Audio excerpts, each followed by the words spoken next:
बिस्मिल्लाहिर्रहमानिर्रहीम अस्सलाम वालेकुम। Welcome to Shining Stars Academy. आज के इस लेक्चर में हम फिजिक्स क्लास 9 यूनिट नंबर 5 आज हम जो टॉपिक डिस्कस करेंगे वो है हमारे पास applications of Hooke's law. Applications of Hooke's law हम अपनी डेली लाइफ में बहुत सारी ऐसी चीज़ें हैं जहाँ पे हम हुक्स लॉ को अप्लाई कर सकते हैं। अगर हम अपनी मैकेनिकल वॉचेस की बात करें तो मैकेनिकल वॉचेस में एक हम बैलेंस व्हील यूज़ करते हैं और वो बैलेंस व्हील भी हुक्स लॉ के ऊपर वर्क करता है। हुक्स लॉ को हम कैसे डिफाइन करते हैं कि जो रीस्टोरिंग फोर्स है वो डायरेक्टली रिलेटेड टू डिस्प्लेसमेंट है। जितनी डिस्प्लेसमेंट होगी उतनी ज़्यादा रीस्टोरिंग फोर्सेस में प्रोड्यूस होगी और चीज़ अपनी ओरिजिनल पोजीशन में वापस चली जाएगी। ठीक है, तो creation of balance wheel of mechanical watches में एक प्रैक्टिकल एप्लीकेशन है हुक्स लॉ की। ठीक है, कि हम मैकेनिकल वॉचेस में जो बैलेंस व्हील हमने यूज़ किया है वो क्रिएशन किसकी बेस पे है, हुक्स लॉ की बेस पे है। इसके अलावा स्प्रिंग बैलेंस है जो कि हम वेट को मेजर करने के लिए यूज़ करते हैं।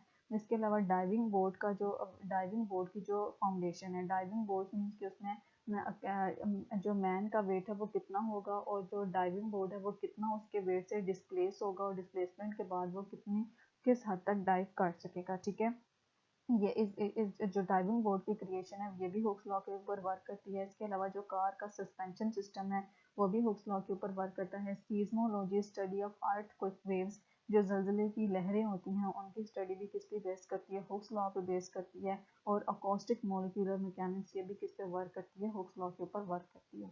अब तीन प्रैक्टिकल एप्लीकेशन है जिनको हम इस टॉपिक में डिस्कस करेंगे। एक है balance wheel of the mechanical watches. ठीक है, मैकेनिकल वॉचेस का अगर हम बैलेंस व्हील देखें, sorry, balance wheel is time keeping device. ठीक है, बैलेंस व्हील क्या है, टाइम कीपिंग डिवाइस। अगर हम देखें तो एक मिनट में 60 सेकेंड्स होते हैं। ठीक है, तो मिनट मीन्स के जो उनकी मिनट आर जो वॉचेस में यूज होती हैं उनकी मूवमेंट क्या है, कांस्टेंट मूवमेंट है। मतलब हर 60 सेकेंड्स के बाद जो मिनट आर्म है वो क्या करेगी, मूव करेगी। तो वो क्या है, उसको उसकी मूवमेंट को बैलेंस करना है, उसकी मूवमेंट को कांस्टेंट रखना है। तो उनकी मूवमेंट को कांस्टेंट रखने के लिए हम क्या यूज़ करते हैं, बैलेंस व्हील यूज़ करते हैं मैकेनिकल वॉचेस में। तो बैलेंस व्हील असल में क्या है, टाइम कीपिंग डिवाइस है जो कि मैकेनिकल वॉचेस में यूज़ होता है। It is weighted wheel. ठीक है, और बैलेंस व्हील एक वेटेड व्हील है that rotates back and forth, जो कि बैक एंड फोर्थ रोटेट करता है। ठीक है, बैलेंस व्हील क्या है, वेटेड व्हील है जो कि बैक एंड फोर्थ रोटेट करता है and being return toward its previous centre position, और अपनी सेंटर पोजीशन पे वापस आने की इसमें एबिलिटी होती है by a spiral torsion balance और हेयर स्प्रिंग। और ये सेंटर अपने प्रीवियस पोजीशन पे वापस कैसे आता है, with the help of spiral torsion spring या फिर हेयर स्प्रिंग। ठीक है, it is driven by the escapement, ये किसकी मदद से ड्राइव होता है, एस्केपमेंट की मदद से ड्राइव होता है। Which transform the rotating motion of the watch gear train into impulses deliver to the balance wheel. ठीक है, जो कि वॉच गियर ट्रेन भी अभी हम यहाँ पे वीडियो में आप लोगों को दिखाऊंगी, उसमें हम इसको डिटेल से स्टडी करेंगे। हमारे पास ये जो वीडियो है इसमें अगर हम देखें, ये जो येलो पोर्शन है ये हमारे पास क्या है, बैलेंस व्हील है। ठीक है, और इसमें ये नीचे जो स्प्रिंग यूज़ हो रहा है इसको बोलते हैं टॉर्जन स्प्रिंग या हेयर स्प्रिंग, और इसकी मदद से जो बैलेंस व्हील है वो अपनी सेंटर पोजीशन पे वापस आता है। यहाँ पे ये जो आपको चीज़ नज़र आ रही है ये आप लोग, ये क्या है, एस्केपमेंट है। इस यहाँ पे एक ब्लैक हुक है, ये इसकी मदद से जो इसकी जो बैलेंस व्हील की मूवमेंट है वो कांस्टेंट रहती है। ठीक है, अब यहाँ पे ये जो आप लोगों को नज़र आ रहा है ये एक गियर व्हील है जो कि या फिर इसको हम एस्केपमेंट व्हील भी बोल सकते हैं।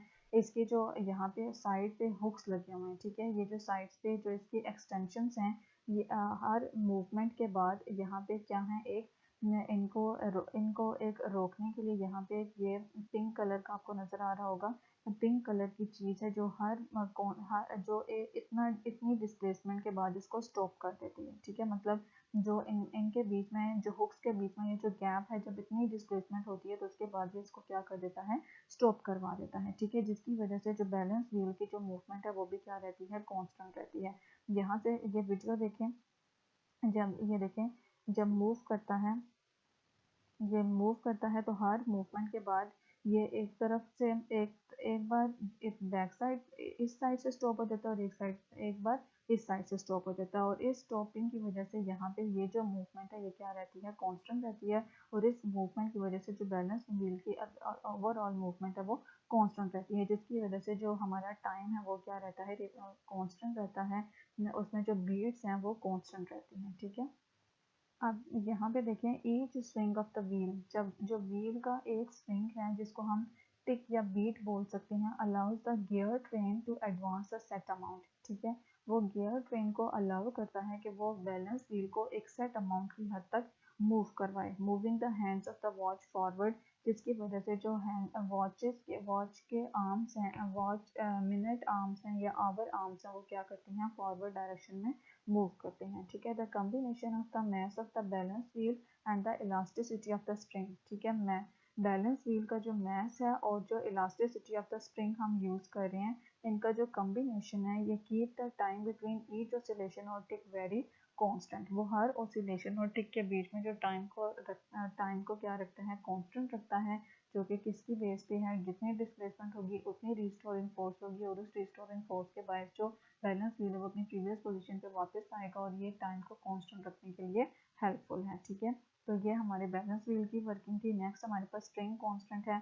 स्प्रिंग कांस्टेंट की अगर आप डायग्राम देखें तो ये हमारे पास स्प्रिंग कांस्टेंट है। स्प्रिंग कांस्टेंट में भी अगर यहाँ पे डाउनवर्ड हुक है, हुक के ऊपर जो हम वेट अप्लाई करते हैं, वेट हैंग करते हैं, वो वेट एक्चुअली क्या है, फोर्स है। तो हम जितनी फोर्स अप्लाई करेंगे उतनी यहाँ से उतनी यहाँ से डिस्प्लेसमेंट होगी, और ये डिस्प्लेसमेंट हमें क्या बताएगी, वेट की वैल्यू बताएगी, ठीक है। तो इस तरह से जो स्प्रिंग है उसमें हम जितनी फोर्स अप्लाई कर रहे हैं उतनी यहाँ पे स्प्रिंग की एक्सटेंशन होगी, जो कि हमें वेट की वैल्यू देगी। तो इस तरह से जो स्प्रिंग है, जो स्प्रिंग बैलेंस है, वो भी किस पे वर्क करता है, हुक्स लॉ पे वर्क करता है, ठीक है। ये वेट मेजरिंग इंस्ट्रूमेंट है। It weighs object by connecting it to the hook at the bottom, ठीक है। जिस ऑब्जेक्ट को हमने वे करना है उसको हम हुक के साथ अटैच करते हैं, जो इसकी बॉटम में फिगर में मैंने आपको दिखाई है।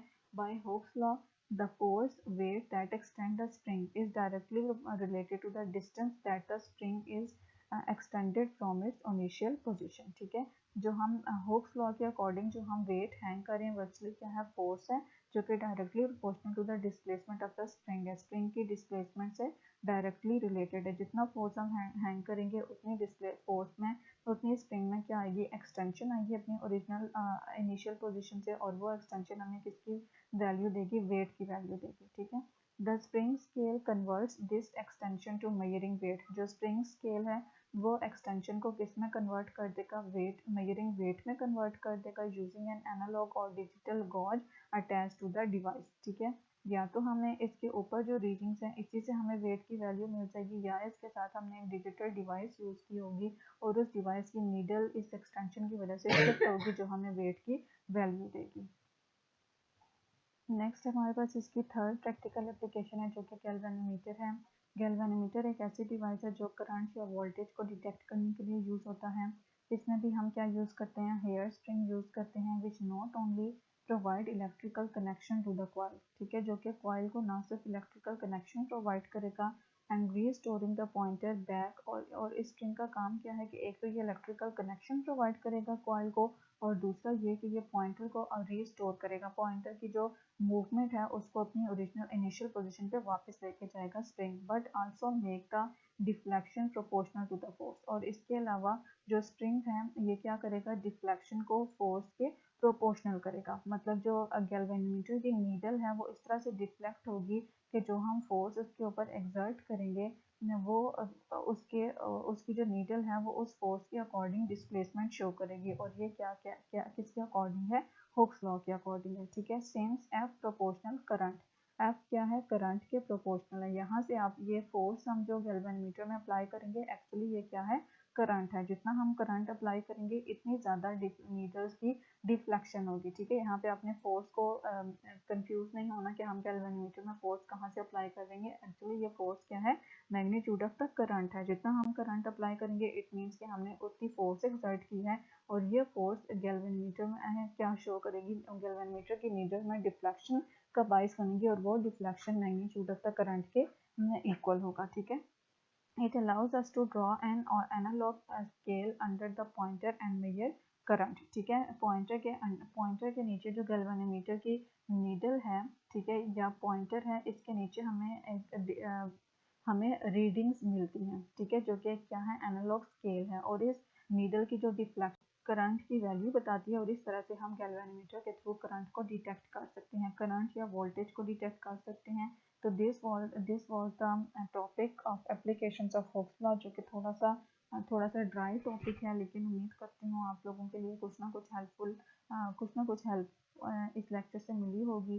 तो अगर आप लोगों के लिए वीडियो हेल्पफुल थी तो please like share and subscribe ज़रूर कीजिएगा। दुआओं में याद रखिएगा। अल्लाह हाफिज़।